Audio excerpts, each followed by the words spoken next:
Aquí seguimos con la segunda parte del tema. En el nombre del Padre, del Hijo y del Espíritu Santo. Y esto está dentro de la serie refutando los unicitarios.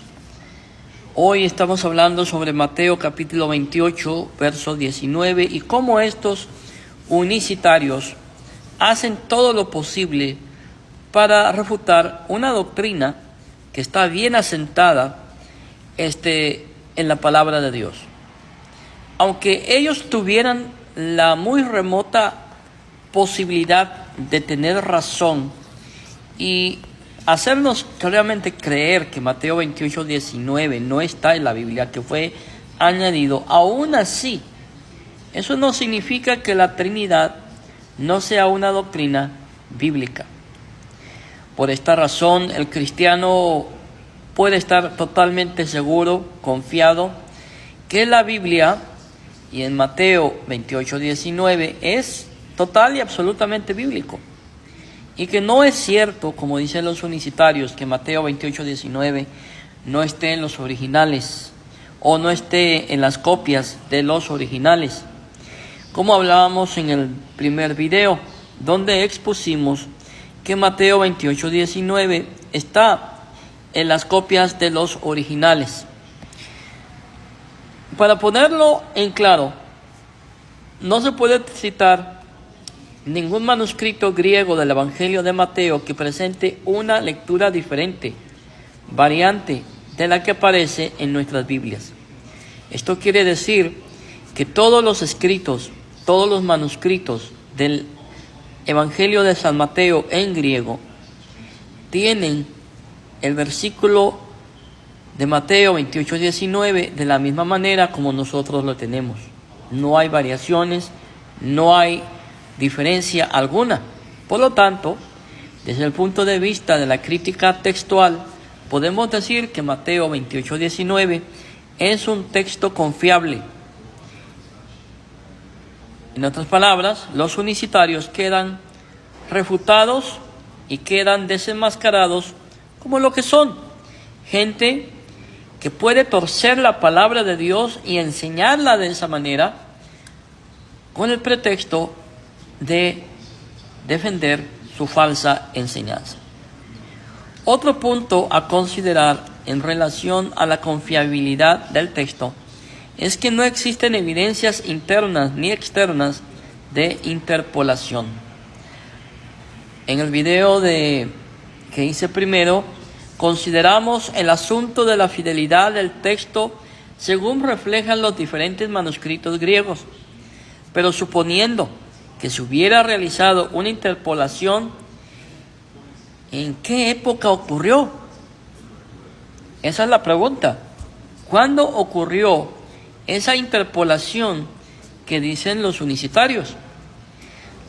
La doctrina de la Trinidad se discutió seriamente en el siglo III y la mayor controversia se dio en el siglo IV, siendo que para esa época el Evangelio ya estaba documentado de manera directa por las copias de papiros e indirectamente en citas de literatura cristiana. De haber existido copias más antiguas que discrepaban del resto, tal discrepancia tendría que haberse reflejado en la discusión trinitaria de esos 2 siglos que acabamos de mencionar. Mateo 28, 19 y la cita de los padres de la iglesia. Ahora vamos a citar a varios padres de la iglesia que mencionaron Mateo 28, 19. En relación al tema de las citas de los padres, más precisamente de Eusebio de Cesarea, podemos decir que quienes atacan la validez de Mateo 28, 19 han usado los escritos de Eusebio de manera selectiva, dado que no hacen referencia a las citas del autor, que sí mencionan la fórmula bautismal para este texto. En otras palabras, los unicitarios, los solo Jesús, demuestran su deshonestidad al no citar otros textos de Eusebio donde él sí menciona la fórmula bautismal que aparece en nuestras Biblias hoy en día. Ahí podemos ver qué tan honestos e íntegros son. Eusebio hizo referencia varias veces al pasaje tal como aparece en Mateo. Solo citaremos una de ellas en el cuarto libro de su teofanía, al aludir a Mateo 28:19, escribió: vayan y hagan discípulos de todos los pueblos, bautícenlos en el nombre del Padre y del Hijo y del Espíritu Santo. Esto lo escribió Eusebio.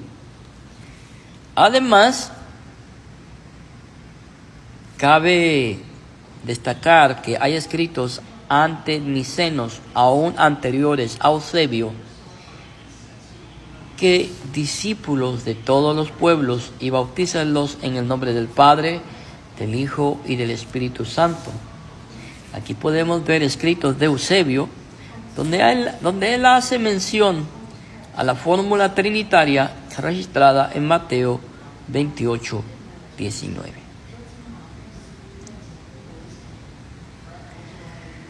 Además, cabe destacar que hay escritos antenicenos, aún anteriores a Eusebio, como ya lo dije anteriormente, que presentan la forma bautismal que ya conocemos, en el nombre del Padre, del Hijo y del Espíritu Santo, lo que presentan la fórmula bautismal. Esto sugiere que esta fórmula era conocida desde el primer siglo y no inventada, como dicen los unicitarios, en el siglo IV, como reacción al Concilio de Nicea. Esto comprueba que los unicitarios son mentirosos, no son honestos, no son íntegros, porque nada más te dan la mitad de la historia, pero no te la dan entera. ¿Por qué? Porque no les conviene. Así son de íntegros. Entre ellos se puede citar la Didache, Tasiano, como reacción al Concilio de Nicea. Otros padres podríamos citar también a Tertuliano, Orígenes, Cipriano de Cartago, Atanasio, Tertuliano, Orígenes 245 después de Cristo, Cipriano de Cartago, Atanasio, Ignacio, años 30 al 107 después de Cristo, e Irineo, años 120 al 202.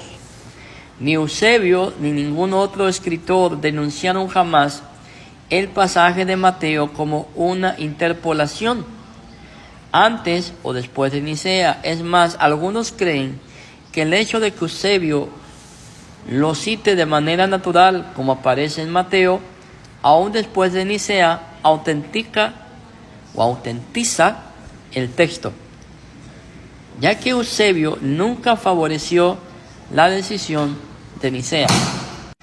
Para finalizar, en relación a las citas de los padres de la Iglesia, cabe mencionar que los escritos de la patrística también tienen su historia de transmisión y deberíamos considerarlos con prudencia, dado que quizás no siempre representan con fidelidad lo que escribió originalmente. En el siguiente video estaremos hablando sobre algunas versiones del Evangelio de Mateo en hebreo y si pueden afectar la interpretación del texto. Hermanos, que Dios les bendiga, que Dios les guarde y sigamos adelante a Cristo Jesús. Y digamos no a las mentiras de los unicitarios.